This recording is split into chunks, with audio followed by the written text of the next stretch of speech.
Good morning प्यारे बच्चों। आज है डेट 7 अगस्त। हम करेंगे गणित की वर्कशीट नंबर 15। क्लास आपकी 10th है। तो पिछली वर्कशीट जो कि 5 अगस्त को थी मैथ की, वर्कशीट नंबर 14, उसमें हमने क्या सीखा था? उसमें हमने देखा था कि द्विघात समीकरण होता क्या है। द्विघात बहुपद तो वो होता है जिसमें डिग्री जो घात होती है वो 2 हो। तो समीकरण मैंने क्या बताया था कि जब उसको इक्वल टू में कुछ रख देंगे तो वो समीकरण बन जाएगा। तो यहाँ पे स्टैंडर्ड यानी कि मानक रूप क्या है द्विघात समीकरण का? ax की square plus bx plus c is equal to 0। इसमें कितने चर होते हैं? इसमें केवल एक ही चर होता है।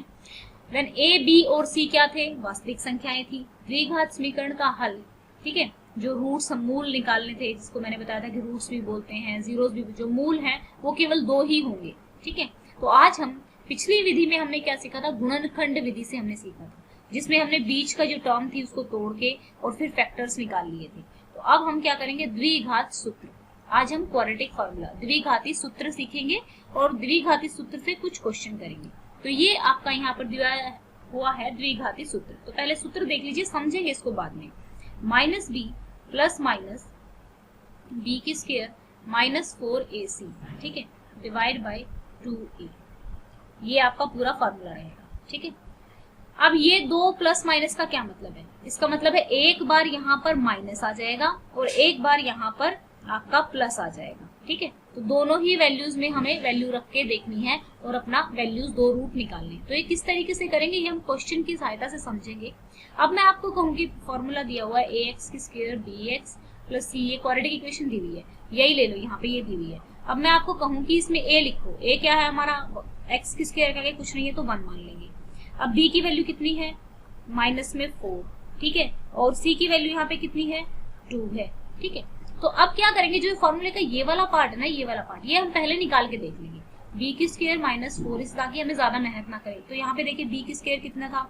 यहाँ पे था माइनस का 4। ठीक है, अब 4, a मेरा कितना था? यहाँ पे a था 1 और c था 2, तो कितना हो गया? 16 माइनस 4 टू 8, तो ये हमारा 8 आ गया। ठीक है ना, जब इसकी वैल्यू ग्रेटर देन 0 होगी, अगर इसकी वैल्यू ग्रेटर देन 0 है तो हमारे क्वाड्रेटिक रूल पॉसिबल है, क्वाड्रेटिक रूट्स पॉसिबल हैं, क्वाड्रेटिक के जो मूल हैं, द्विघातीय मूल जो है वो पॉसिबल होंगे। लेकिन अगर लेस देन 0 हो जाएगी वैल्यू, अगर मान लो यहाँ पर काटने के बाद यहाँ पे मान लो यहाँ पे आता था, मैं लिख के दिखाती हूँ कि यहाँ पे हमारा 8 ना आके कुछ ऐसे आ जाता, माइनस का 26 आ जाता और वैल्यू आ गई माइनस में 10, तो ये लेस देन 0 है। ठीक है, तो हम वहीं पे क्वेश्चन खत्म कर देते, क्वाड्रेटिक फॉर्मूला में भी नहीं रखते और कह देते कि भाई रूट्स जो है वो पॉसिबल नहीं है। ठीक है, अगर b की square minus 4ac less than 0 है, लेस देन 0 है, अगर इसकी वैल्यू लेस देन 0 आ जाएगी तो जो रूट्स हैं, जो मूल हैं, वो पॉसिबल नहीं होंगे। तो यहाँ पर देखिए इन्होंने पहले क्वेश्चन में क्या पूछा हुआ है? b की square minus 4ac is less than 0, तो द्विघात समीकरण के मूल ज्ञात कर सकते हैं? नहीं कर सकते, असत्य आएगा। ठीक है, तो यहाँ पर देखिए द्विघात समीकरण, ये समीकरण दिया हुआ है, इसमें अचर जो है, ठीक है, उसका मान बताना है। तो उसका मान कितना होगा? माइनस 16 आएगा, क्योंकि देखिए a की वैल्यू कितनी है? 3 है, b की वैल्यू क्या है? √8 है, c की वैल्यू क्या है? माइनस 16 है, क्योंकि हमारी स्टैंडर्ड फॉर्म प्लस में होती है। ठीक है, तो यहाँ पे माइनस 16 आया होगा, तभी तो प्लस माइनस क्या हुआ होगा? माइनस 16 आया होगा। तो ये हमारा हो गया 16। अब ये जो 3 क्वेश्चन है इनको हम प्रॉपरली सॉल्व करके देखेंगे, तभी आपकी समझ में आ पाएगा कि क्वाड्रेटिक फॉर्मूला है क्या, किस तरीके से वैल्यू पुट करनी है। तो चलिए हम करते हैं अपने क्वेश्चन स्टार्ट। तो पहले हम करेंगे, देखिए थर्ड क्वेश्चन जो है आपका समझा रखा है यहाँ पे, 2 लगातार धनात्मक पूर्णांक, यानी कि 2 नंबर हैं और लगातार हैं। जैसे एक 5 है तो एक 6 है, मैं मान लो 5 को x मान लू तो 6 को मैं x प्लस 1 मान सकती हूँ, है ना, या आप 5, अब x में तो x तो वेरिएबल है, कुछ भी वैल्यू रख सकते हो, x को 2 मानोगे तो अगला 3 हो जाएगा। तो उन्होंने पूछा है एक तो धनात्मक है और पूर्णांक है, ठीक है, उनके वर्गों का योग, यानी कि उनके स्क्वायर का योग, उनके वर्गों का योग 145 है। तो पहले तो उसने कहा धनात्मक पूर्णांक, ठीक है, x और x प्लस 1 2 नंबर हो गए, एक x हो गया और एक x प्लस 1 हो गया। फिर कहता है उनके दोनों के स्क्वायरों का योग, इसके स्क्वायर का भी और दूसरे नंबर के भी स्क्वायर का योग, ठीक है, कितना है? 145 है। फिर इसको सॉल्व किया, ये x की स्क्वायर हो गया, इसका पूरा फॉर्मूला खोला हमने, क्या आ गया? x की स्क्वायर, ये x प्लस वाई की होल स्क्वायर का फॉर्मूला आएगा। ठीक है, एक्स की स्क्वायर प्लस 2x प्लस 1, ये हमने कर लिया। तो एक्स स्क्वायर क्या हो जाएगा, 2x हो जाएगा, 2x प्लस 1 145, ये 1 उधर जाएगा 144। तो ये हमारा क्या आ गया यहाँ पे, ये हमारा इक्वेशन आ गया। ओके, अब इसको सॉल्व करने के लिए बोला गया है, इसने कहा है ऊपर दी गई सबद समस्या के पूर्णांक ज्ञात कीजिए। आपको जो रूट्स हैं वो इसको आपको बताने हैं। तो चलिए इस क्वेश्चन को करते हैं। ये करते हैं क्वेश्चन नंबर 3 को। इसमें ये तो पूरा सॉल्व किया हुआ है आपकी वर्कशीट में, आपको फर्दर आगे इसको सॉल्व करना। तो चलिए स्टार्ट करते हैं। पहले फॉर्मूला लिख देते हैं। क्वाड्रेटिक फॉर्मूला हमारा क्या है, minus B plus minus B की square minus 4ac divide by 2। इससे हम अपने रूट निकालेंगे। तो मैंने अभी आपको कहा था कि हमें पहले पूरा नहीं करना है, पहले पूरे फॉर्मूले में वैल्यू नहीं पुट करनी है, इसकी वैल्यू निकाल के देख लेनी है। तो लेकिन हमारा क्या, ये हमारा स्टैंडर्ड फॉर्म में, वैसे तो ये देखो स्टैंडर्ड फॉर्म में है, लेकिन हम अपनी कैलकुलेशन को इजी बनाने के लिए जो जो इनमें से कॉमन आता है वो कॉमन ले लेते हैं। यहाँ पे भी 2 है, यहाँ पे भी 2 है, यहाँ पे भी 2 है। तो 2 अगर मैं कॉमन ले लेती हूँ तो मेरा क्या बचेगा, एक्स की square plus x minus 72 is equal to 0। तो ये 2 उधर जाएगा, डिवाइड होएगा तो 0 हो जाएगा। तो मेरे पास इक्वेशन क्या बच गई, मेरे पास इक्वेशन यहाँ पे बच गई एक्स की square x minus 72 is equal to 0। Okay, मैं यहाँ देखती हूँ मेरी a की वैल्यू क्या है, 1 है, b की वैल्यू क्या है, वो भी 1 है, c की वैल्यू क्या है, माइनस 72। तो मैंने आपको क्या बताया, पहले हम इस पार्ट की वैल्यू निकालेंगे। इसको हम लिख सकते हैं b की square minus 4ac is equal to d के थ्रू भी आप इसको रिप्रेजेंट कर सकते हैं। तो यहाँ पे मैंने क्या किया, b की स्क्वायर माइनस 4ac। भाई मैं आगे पूरा क्यों जाऊं, जब मुझे पता लग रहा है कि अगर ये 0 से छोटा हो जाएगा, इसकी वैल्यू अगर 0 से छोटी आ जाएगी तो हमें आगे क्वेश्चन सॉल्व नहीं करना पड़ेगा, हम सीधा कह सकते हैं कि रूट पॉसिबल नहीं है। तो चलो हम फाइंड कर लेते हैं। b की square minus 4ac is equal to 0 रख लिया। b की स्क्वायर यानी कि यहाँ पे आपने 1 की स्क्वायर कर दिया, 4 a की वैल्यू 1 है, c की वैल्यू माइनस 72 है। तो 1 माइनस 4 माइनस माइनस क्या हो जाएंगे, प्लस हो जाएंगे। तो ये हमारा हो जाएगा 288 और हम इसको लिख सकते हैं 289। तो ये हमारी किससे बड़ी है, 0 से बड़ा है 289, तो पॉसिबल है। अब हमें फॉर्मूले में रखना पड़ेगा, तो फॉर्मूला रख लेते हैं। फॉर्मूला क्या था हमारा, x इज इक्वल टू, ठीक है, जो हमारा x निकलेगा माइनस b प्लस माइनस, मैं यहाँ पे बार बार ना लिखने की जगह मैंने कहा था b की स्क्वायर माइनस 4ac को मैं d लिख रही हूँ, मैं यहाँ पे फिर से d लिख रही हूँ ताकि, तो x is equal to minus का b, क्या थी b की वैल्यू 1 थी, फिर प्लस माइनस d की वैल्यू कितनी आई, 289 आई। ओके, अब मैं क्या करूंगी, 2a की वैल्यू तो 1 है ही, तो इसको सॉल्व करेंगे। माइनस का 1 प्लस माइनस 289 किसका रूट होता है, 17 का रूट होता है, ठीक है ना। तो ये हो गया हमारा 2 इंटू ये आ गया। अब इस पार्ट को आपको सॉल्व करना रह गया, तो एक बार इसको ऐसे लिख लीजिए 1 माइनस 17 बाय 2, और एक बार लिख लीजिए 1 माइनस प्लस 17 बाय 2। जैसा कि मैंने आपको बताया था कि आपको इस तरीके से लिखना है, ठीक है। अब ये कितना हो गया, माइनस माइनस कितना हो जाएगा, प्लस हो जाएगा, है ना। तो प्लस कितना हो गया, ये हमारा हो गया माइनस का 18 बाय 2, 2 1 2, ये आ गया 9। ओके, ये 16 आ गया, ये प्लस का आएगा क्योंकि साइन बड़े वाले का है, 2 8 16। तो हमारा कितना आ गया 8 और माइनस का 9, हमारे क्या आ गए, इसके रूट्स आ गए। तो ये अब आप क्वेश्चन नंबर 3 में लिख देना, और ये आपका पूरा क्वेश्चन आपका हो गया है, ठीक है।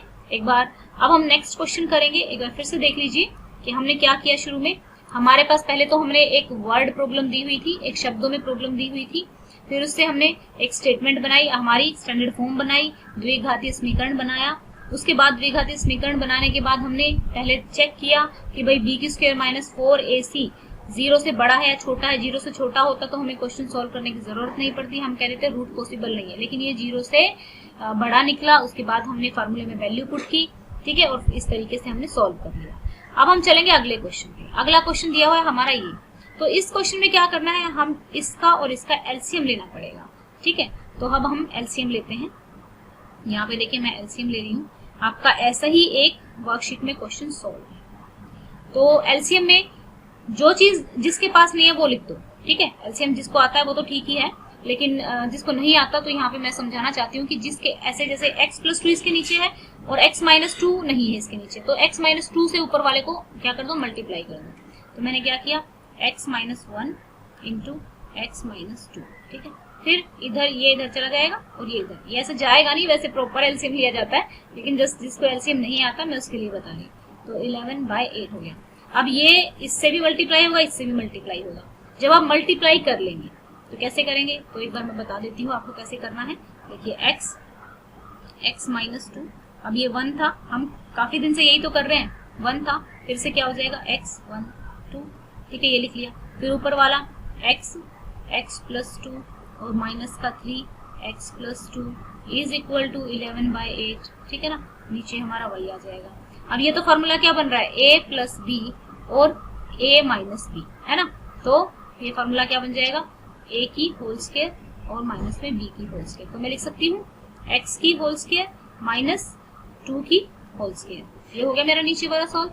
अभी ऊपर वाला जब आप पूरा मल्टीप्लाई कर लेंगे, ठीक है, तो यहाँ पे देखिए ये x की स्क्वायर आ जाएगा, फिर अंदर मल्टीप्लाई होगा, ये -2x आ जाएगा, फिर -x, फिर माइनस माइनस ये क्या हो जाएंगे, प्लस हो जाएगा, तो प्लस का 2 आ जाएगा, फिर x की स्क्वायर आगे मल्टीप्लाई करेंगे, फिर प्लस का 2x, फिर अगला 3x, वैसे माइनस का 6 हो जाएगा, 11/8। और ये हमारा कितना हो गया, यहाँ पे नीचे क्या आया, x की स्क्वायर -4 हो गया। अब देखिए ये x की स्क्वायर और ये x की स्क्वायर दोनों प्लस के हैं, तो क्या हो जाएंगे, 2x की स्क्वायर लिख सकती हूँ मैं। अब ये माइनस का है और ये प्लस का है, तो ये कट जाएंगे। अब ये माइनस का है और यहाँ पे ये दोनों दो माइनस के माइनस माइनस प्लस हो जाएंगे दोनों, ठीक है, तो क्या आ जाएगा, -4x आ जाएगा। फिर ये माइनस का 6 में से 2 जाएगा तो 4 बच जाएगा। अब हमारा इधर क्या बचता है, इधर मेरा बचा हुआ है यहाँ पे 11x की स्क्वायर और 4, और यहाँ पे बचा हुआ 11:8।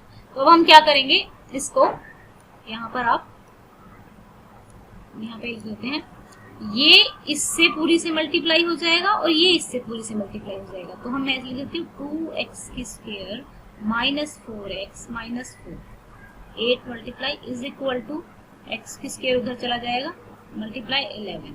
तो इसको सॉल्व कर लीजिए, कितना आ गया, 16x की स्क्वायर 32x माइनस में 32।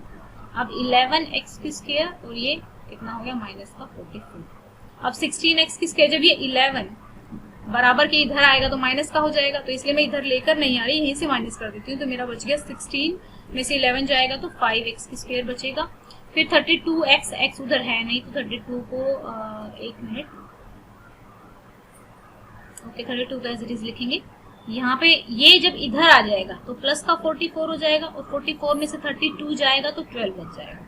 अब इसके हम फैक्टराइजेशन मेथड से करना चाहो तो फैक्टराइजेशन मेथड से कर सकते हैं, मर्जी है आपकी, क्योंकि क्वेश्चन में शायद बोला नहीं हुआ है कि आपको किस मेथड से करना है। एक बार चेक कर लेते हैं किस मेथड से। बाय यूजिंग क्वाड्रेटिक फॉर्मूला से ही करना है, बोला हुआ है, तो आपको द्विघातीय समीकरण फॉर्मूला यूज ही करना पड़ेगा। तो चलिए द्विघातीय समीकरण फॉर्मूला इसमें यूज करना पड़ेगा, तो कैसे करेंगे, हम निकाल लेते हैं भाई, क्या करेंगे। अब क्या दिया हुआ है, a की वैल्यू 5 दी हुई है, b की वैल्यू क्या दी है, -32 दी हुई है, c की वैल्यू 12 दी हुई है ना। ये हमें क्वाड्रेटिक फॉर्मूले से निकालना है। हम पहले क्या करेंगे, b की स्क्वायर -4ac की वैल्यू निकाल के देख लेते हैं, सो देट कि हमें आगे करना है कि नहीं करना है क्वेश्चन, ये पता लग जाए। b की स्क्वायर -4ac, सो b की स्क्वायर हमारा b कितना है, माइनस का 32, ठीक है, माइनस में 4, a की वैल्यू कितना है, a की वैल्यू 5 है, c की वैल्यू हमारी 12 है, तो ये कितना हो गया, 32 इंटू 32 हो जाएगा 1024 एंड 4 to 40। जब इसको माइनस करेंगे तो आपका आंसर आ जाएगा 784, ठीक है। तो b की स्क्वायर -4ac की वैल्यू कितनी आ गई, इतनी आ गई, जो कि 0 से बड़ी है। 0 से बड़ी है तो चलो भाई अब हमें फार्मूले में रखना पड़ेगा। फार्मूला हमारा क्या, -b प्लस माइनस, ये इसकी जगह मैं d लिख रही हूँ, d अपॉन में 2e, तो क्या आ जाएगा, माइनस का b, यानी कि हमारा कितना था, माइनस का b की वैल्यू कितनी है, ऑलरेडी 32, ठीक है, फिर प्लस माइनस यहाँ पे कितना आ जाएगा, किस b की स्क्वायर -4ac की वैल्यू कितनी है, 784, तो 784 आ गया। अब नीचे 2a, 2 इंटू a कर लोगे तो a कितना है मेरा 5 है, तो यहाँ पे सोल्व करोगे 784 रूट किसका होता है, 28 का होता है, तो माइनस माइनस क्या हो जाएगा, प्लस हो जाएगा। तो मैंने यहाँ पे लिख दिया 32 प्लस का हो गया, फिर प्लस माइनस कितना हो गया, 28 हो गया, ठीक है ना। अब यहाँ पे मैंने क्या कर लिया, यहाँ पे 2 इंटू 5 कितना हो गया, 10 हो गया। ओके, तो अभी तक इतना हमारा हो गया। अब इस चीज को हमें सॉल्व करना है, एक बार यहाँ पे प्लस लेना है, एक बार यहाँ पर माइनस लेना है, तो हमारे दोनों रूट आ जाएंगे। तो चलिए एक बार देख लेते हैं किस तरीके से करेंगे। ये देखिए यहाँ पे हमारा क्या था, 32 प्लस माइनस 28 बाय 10 था। ओके, तो 32 एक बार कैसे करेंगे, मैंने कैसे बताया, दो रूट 32 माइनस 28 बाय 10, तो कितना आ गया हमारा यहाँ पे, ये हमारा आ गया 4 बाय 10। ओके, अगर हम माइनस लेते हैं तो ये 2 और ये 5। ठीक है, अब हम प्लस का ले लेते हैं, तो ये हो गया 60 और 10, तो ये हमारा आ गया 6। तो ये हमारे दो रूट आ गए। x की वैल्यू कितनी आ गई, एक x की वैल्यू 6 आ गई और दूसरी 2/5 आ गई। आई होप ठीक है, प्लस का ही आएगा हमारा 2/5। तो अब करते हैं हम नेक्स्ट क्वेश्चन। नेक्स्ट क्वेश्चन में देखते हैं, तो अगले क्वेश्चन में दिया हुआ है the age of Ruchi is twice the age of Monica, यानी कि रुचि की उम्र मोनिका की दुगनी है। ठीक है, रुचि की उम्र, रुचि जो है मैं आर लिख रही हूँ और मोनिका लिख रही हूँ एम से, रुचि की उम्र मोनिका से दुगनी। 4 साल बाद उनकी उम्र का गुणनफल कितना होगा, यानी कि जो प्रोडक्ट होगा। तो फॉर एग्जाम्पल रुचि की अभी फिलहाल एज क्या है, रुचि की उम्र मोनिका से दुगनी है, तो रुचि की मान लेते हैं x, तो मोनिका से दुगनी है तो इसकी 2x हो जाएगी। ठीक है, अब उसने कहा उन दोनों की उम्र का गुणनफल या फिर प्रोडक्ट कितना दिया हुआ है, ये प्रोडक्ट दिया हुआ है 160। ठीक है, 160 दिया हुआ है, तो इनका प्रोडक्ट अगर हम करेंगे, लेकिन कितने साल बाद, 4 साल बाद, तो हम लिखेंगे 4 साल बाद इनकी उम्र, या फिर आफ्टर 4 ईयर्स। ठीक है, तो मैंने लिखा आफ्टर 4 ईयर रुचि's एज कितनी हो जाएगी, कितनी हो जाएगी रुचि's 2x + 4 हो जाएगी, और मोनिका की कितनी हो जाएगी, x + 4। अब आप सोचो कि आपकी अगर एज 15 साल है, मैं 4 साल बाद क्या होगा, 4 साल जो मैं कहूँगी आपकी उम्र 4 साल बाद कितनी हो जाएगी, तो आप उसमें 4 ही तो जमा करेंगे ना। ठीक है, तो इसी तरीके से उनकी जो वर्तमान एज दी हुई है, मोनिका की x दी हुई है, इसकी 2x दी हुई है, तो मैंने उनमें क्या कर दिया, ऐड कर दिया 4 साल बाद कि भाई उनकी 4 साल की उम्र इतनी होगी, और उनकी फिर 4 साल बाद की उम्र का प्रोडक्ट दिया हुआ है, तो चलो प्रोडक्ट कर लेते हैं दोनों की उम्र को। ये हो गया, गुना कर देते हैं, x + 4 = कितना हो गया, 160 ये दिया हुआ है। तो मैंने बताया हुआ है आपको इस तरीके से मल्टीप्लाई कर लेंगे। जो बच्चे स्पीड से मल्टीप्लाई कर लेते हैं वो कुछ स्टेप्स छोड़ सकते हैं। ठीक है, ये मेरा 2x² हो गया, यहाँ पे अंदर जाएगा तो 8x हो जाएगा, फिर ये 4x हो जाएगा, अंदर जाएगा तो फिर ये कितना हो जाएगा, 16 हो जाएगा, ये मेरा हो गया 160। ठीक है, ये हमारा कितना आ गया, 2x² + 12x + 16 = 160। तो अब इसको कैसे सॉल्व करेंगे, हमारी इक्वेशन आ गई ये वाली, इतनी इक्वेशन आ गई है हमारी, तो इसको कैसे सॉल्व करोगे आप, स्प्लिट द मिडिल टर्म से सॉल्व कर सकते हो। अभी हमारी स्टैंडर्ड फॉर्म में ये इक्वेशन नहीं आई है, तो ये हमारा हो गया 12x, और 160 को इधर ले आओ क्योंकि ये प्लस का 16 है, ये 160 माइनस का हो जाएगा। अब माइनस करके देख लो इसमें से कितना आएगा,